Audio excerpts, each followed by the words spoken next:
Yes, good afternoon, all of you. We are from Ryerson Public School, and today we are starting class 10th English chapter first named Goodwill. ये जो chapter है ये वेदों से लिया गया है। वेद जो हैं वो चार हैं हमारे पुरातन भारत में। वेद सबसे पहले पुस्तक माने जाते हैं, ठीक है। और इन चारों में सबसे पहला जो वेद है वो है ऋग्वेद, यजुर्वेद, सामवेद और उसके बाद आता है अथर्ववेद। इन वेदों के अंदर ऋचाएं हैं, बहुत सारी चीजें इनमें बताई गई हैं। इनमें बताई गई हैं कि हमारे लिए अच्छा क्या है, हमारे लिए बुरा क्या है, जीवन में हम क्या ऐसा करें कि हमारे साथ में अच्छा हो जाए। हम हमारे लिए सद्विचारों में रहना चाहिए, हमें सद्गुणों को धारण करना चाहिए, हमें अच्छा ज्ञान लेना चाहिए, हमें अच्छा जीवन व्यतीत करना चाहिए। यह इन वेदों में बताया गया है। बच्चों हम लोग जो हैं यजुर्वेद के अंदर हम लोग कहाँ चलेंगे? हम लोग यजुर्वेद के अंदर हम लोग 38 नंबर की जो ऋचा है उसके अंदर चलने वाले हैं। उसके उसको वहां इस जो चैप्टर हमारा जो पोयम है उसको वहां से लिया गया है। देखिए, हाँ हम यजुर्वेद पर आ रहे हैं, है ना। गुडविल जो पोयम है वो यजुर्वेद से ली गई है। ये यजुर्वेद है, उसका हमने फर्स्ट पेज यहाँ पर पॉइंट आउट किया है आप लोगों के लिए। देखिए, हम सबसे पहले इसके बारे में समझ लेते हैं। This hymn is an extract from the Yajurveda which is one of the four Vedas. जो इस पोयम में लिया गया है वो चारों वेदों में से यजुर्वेद से लिया गया है। चार वेद कौन कौन से हैं? ऋग्वेद, सामवेद, अथर्ववेद और एक और जो है हमारे पास में जो है यजुर्वेद, ठीक है। Which are regarded as ancient book. ऐसा माना जाता है कि वो इस पूरे विश्व में सबसे पुरानी पुस्तकें जो है वो वेद ही हैं। वेद वेद की जो तारीख है वो तो ज्ञात नहीं है, लेकिन ये कंफर्म है कि पूरी दुनिया की सबसे पुरानी लिटरेरी जो है, लिटरेरी नॉलेज जो है वो पूरा का पूरा जो पुरातन नॉलेज है वो सिर्फ और सिर्फ वेदों में ही है। सबसे पुरानी किताबें वेद ही हैं। अब यदि हम बात करते हैं कि वाई दे आर रिटन, क्या था कि ये वेद जो है पहले याद किए जाते थे, लेकिन धीरे धीरे जब शिक्षा का स्तर बढ़ा, लोग लिपि का निर्माण हुआ और लिपि के निर्माण के बाद में लोगों ने, जो शिष्य थे जो उनके गुरु बोला करते थे, उसको उन्होंने रिटर्न में लिख दिया। उन्हें जो याद था वो लिखा गया।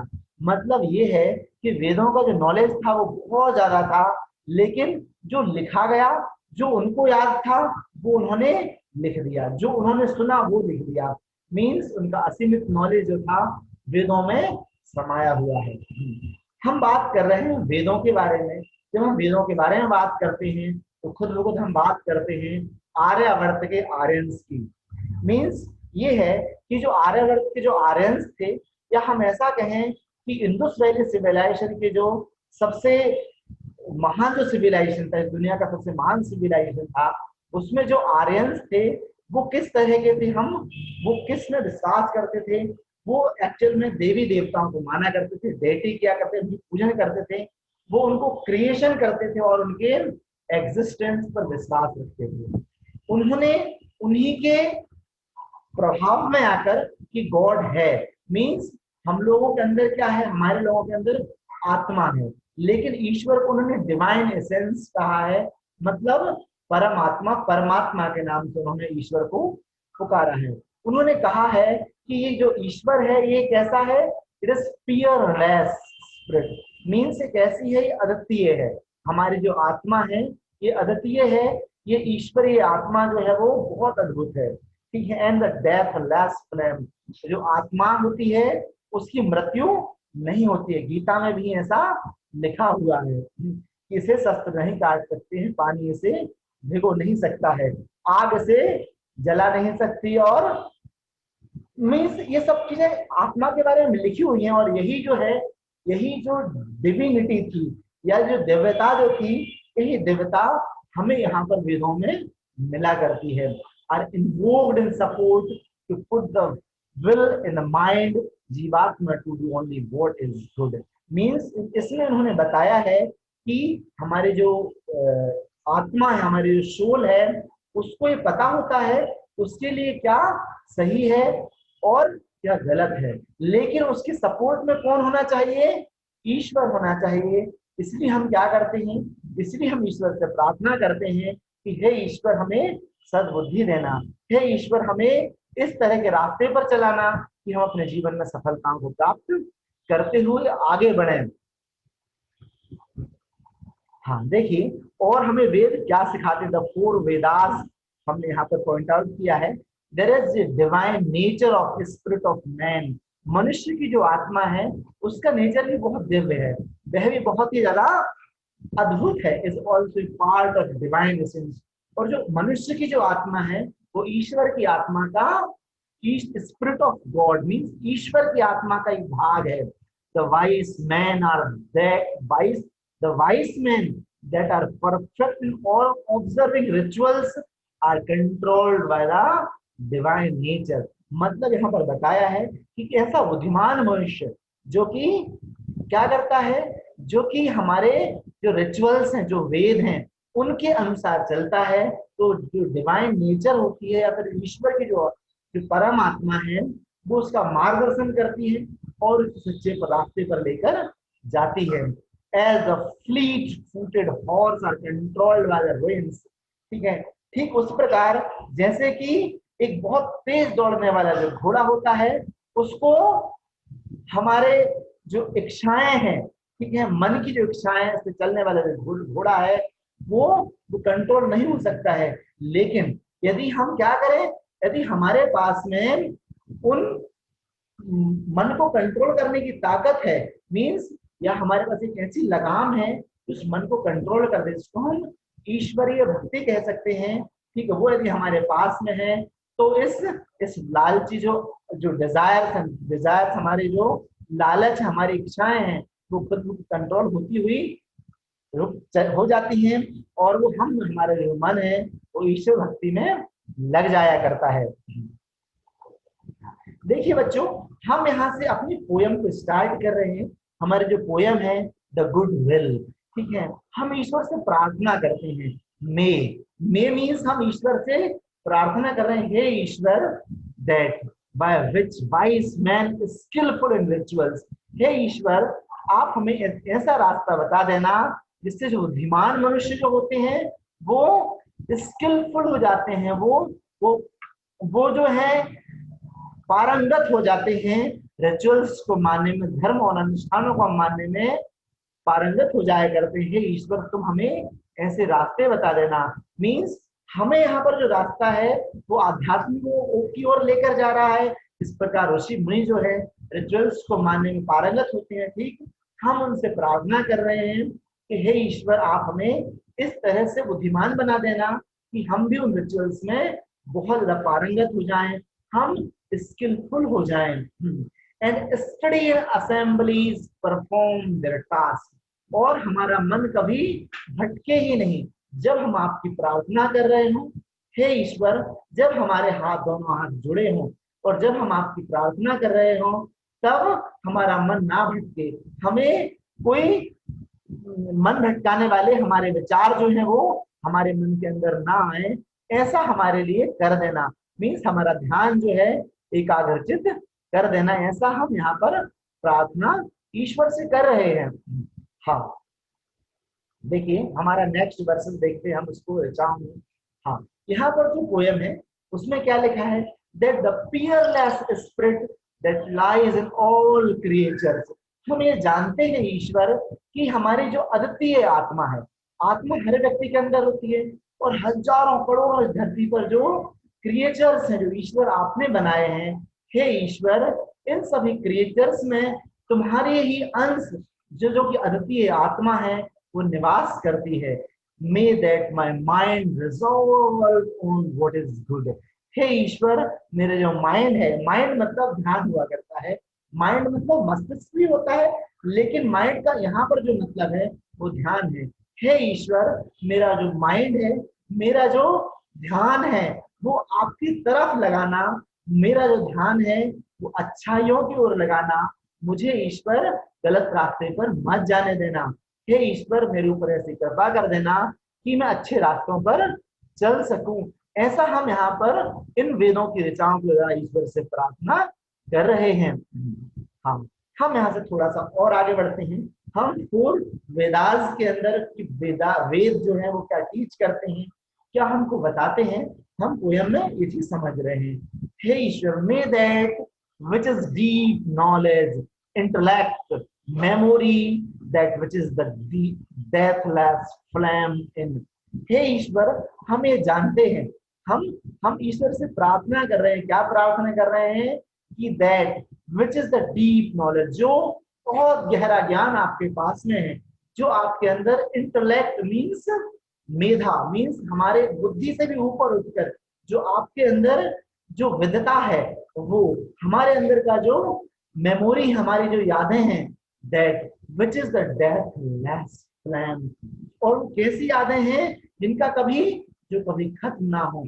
कैसी यादें, जो हमारे हम आपकी ऐसी भक्ति करें कि हम आपकी भक्ति में निरंतर अगले जन्म जन्मांतरों तक हम आपकी भक्ति में डूबे रहें। ऐसा यहाँ पर हम वेदों के द्वारा, उन ऋचाओं के द्वारा ईश्वर से प्रार्थना कर रहे हैं कि हे ईश्वर, हमको हमारे गहरे ज्ञान, आंतरिक ज्ञान means internal knowledge of soul, जिसे deep knowledge means knowledge of soul, जो हमारा आत्मा का जो ज्ञान है, हमारी आत्मा की जो विद्वता है, हमारी यादें हैं, उन सब में तो हमारे आत्मा में बस जाना।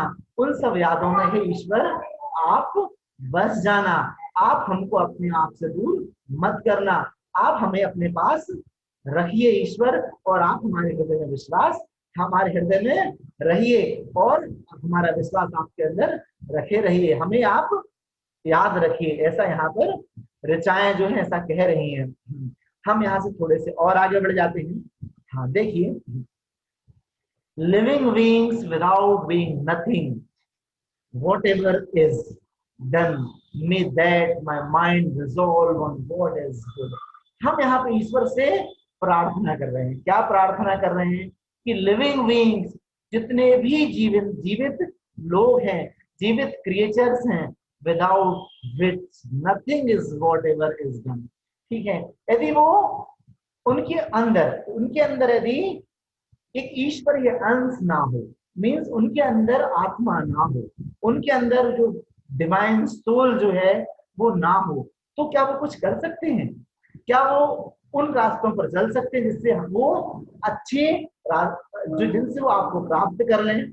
Living beings without which is nothing what ever is done, वो कुछ भी नहीं कर सकते हैं जब तक कि उसमें ईश्वरीय अंश ना हो, जिसमें आप, उनके शरीर में भी आप निवास नहीं करेंगे या हमारे शरीर में आपका अंश नहीं होगा, तो वो शरीर बिना आत्मा के कोई काम का नहीं है, वो कुछ नहीं कर सकते हैं।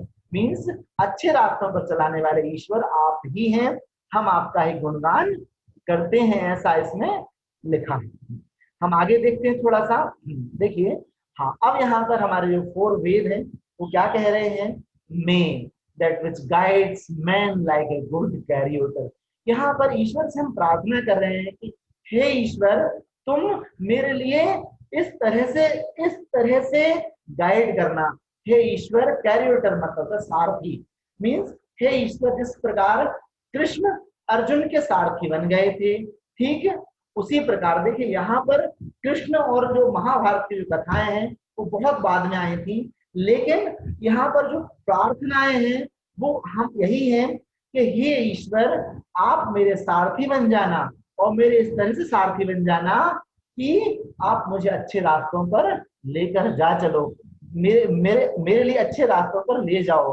हम यहाँ पर जो एग्जाम्पल जो ले रहे हैं कि कृष्ण जिस प्रकार अर्जुन के सारथी बन गए थे और उन्होंने उनको अर्जुन को विजयश्री प्राप्त करवाती थी, ठीक उसी प्रकार यहाँ पर वेदों में उन ऋचाओं के द्वारा इस तरह से प्रार्थना की गई है कि हे ईश्वर, आप मुझे अच्छे रास्तों पर लेकर चलना, मुझे आप सही रास्ते बताना, ताकि मैं अपने जीवन में सफलता प्राप्त कर सकूं।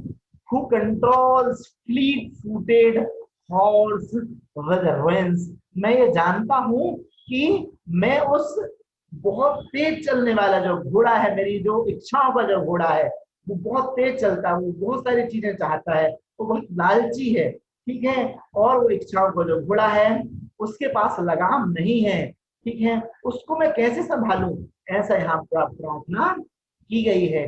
हे ईश्वर, तुम ही उस ऐसे घोड़े को, ऐसे ऐसे घोड़े को, लगाम को आप ही उसको कंट्रोल करके उसको चलाना है, ताकि हम अच्छे रास्ते पर चल सके। मतलब ये है कि हे ईश्वर, मुझे भटकने मत देना, मुझे सही रास्तों पर चलाना, ताकि मैं जीवन में सफल हो सकूं। यहाँ पर इस चर्चाओं में ये लिखा हुआ है। देखिए अब यहाँ पर that which abides in the heart most strict and active, means यहाँ पर हम प्रार्थना ईश्वर से कर रहे हैं कि हे ईश्वर, तुम मेरे हृदय में निवास करना। To present, abide means to present in the heart. हे ईश्वर, आप मेरे हृदय में निवास करना। हे ईश्वर, मैं जानता हूँ कि मेरी जो डिजायर्स हैं, मेरी जो इच्छाएं हैं वो बहुत तेज हैं, बहुत ज्यादा एक्टिव हैं, वो हर कहीं भाग जाया करती हैं। मैं अपने आप को कंसंट्रेट नहीं कर पाता हूँ। हे ईश्वर, मैं अपनी भक्ति में आपकी तरफ पूरी तरह से नहीं आ पा रहा हूँ, लेकिन आप ही को उनको बताना है, आप ही को उसको कंट्रोल करना है, आप ही को मेरे हृदय में निवास करना है, और ये आपकी ही जिम्मेदारी है। आप ही सब कुछ जानो, आप ही मुझे सही रास्तों को दिखा दो। May that my mind resolve on what is good.